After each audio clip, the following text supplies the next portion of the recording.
And a happy Friday to you. It's time for us to do a rundown on our national and international headlines for this February 24th, 2017.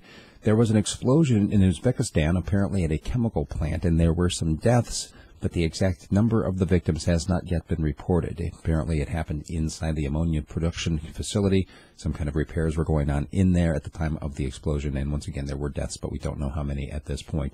North Korea has apparently criticized their only international ally, China, saying that they are, quote, dancing to the tune of the United States. In a separate report, North Korea's news agency is demanding that Malaysia stop investigating Kim Jong-nam's death. They're saying that the brother of the North Korean supreme leader died of a heart attack. Leave it at that. A Philippine court has ordered the arrest of Senator Leila de Lima. She has been a vocal opponent of President Duterte, and she has said that she is prepared, has long been prepared to be the first political prisoner. And it's interesting enough because that she has been accused of illegal drug activity. I have no idea what the case against her looks like. I have no idea what kind of actual specific charges, but Duterte has been brutal in his crackdown on drugs.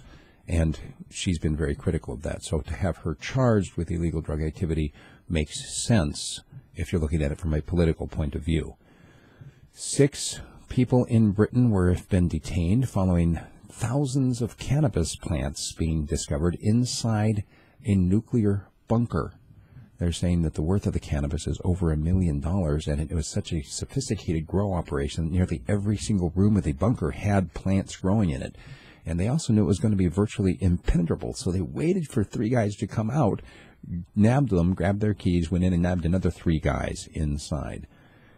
The U.S. has said that they are not discussing cooperation between the Pentagon and the Russian Ministry of Defense, saying that it would be illegal. So in terms of cooperation between NATO and Russia, how that's going to play out is kind of up in the air at this point. There have been some more protests in Anaheim following yet another incident of police violence. In this particular case, an unmarked policeman, he was in plain clothes, grabbed a 13-year-old kid and was dragging him as the kid was demanding that he see some identification, say, you prove to me that you're a police officer. Dragging the kid away. He doesn't produce any identification. He just says, I'm a policeman. Well, some of the kid's friends are like, hey, why are you dragging my friend off? They surrounded the policeman and a fight ensued, at which point then uniformed policemen showed up and several arrests were made, including the 13-year-old. Now, here's the big kicker in all of this. The ununiformed police officer, the guy who was not wearing a uniform, apparently started the whole thing by telling the kids to get off his lawn. Nobody was injured or killed in this incident, but shots were fired by the man who claimed to be a police officer who didn't have a uniform on. There were protests in light of that this week in Anaheim. Japan apparently didn't expect Russia's tough stance on the Kurils Islands. They thought they were going to get them back like they were supposed to under the agreement at the end of World War II, and now Russia says, oh, we're going to keep those islands. And the United States apparently could become an associate member of the British Commonwealth. This is not some crazy, the U.S. has always been part of the kingdom. No, this is actual working right now, negotiations between Trump and some of the members of the British royalty.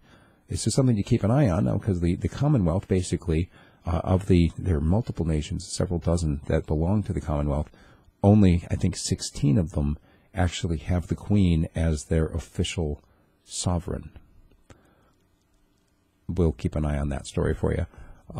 Also, there's a story saying that the common cold could be cured. That they're actually developing the potential for an antibody or basically something to stop the cold. We've been talking about this obviously for millennia, but it's still out there. This time, though, they said that they've cracked the genetic code of the common cold. And Pope Francis made some comments this week about how it's better to be an atheist than a hypocritical Catholic. And that'll be the subject of my commentary.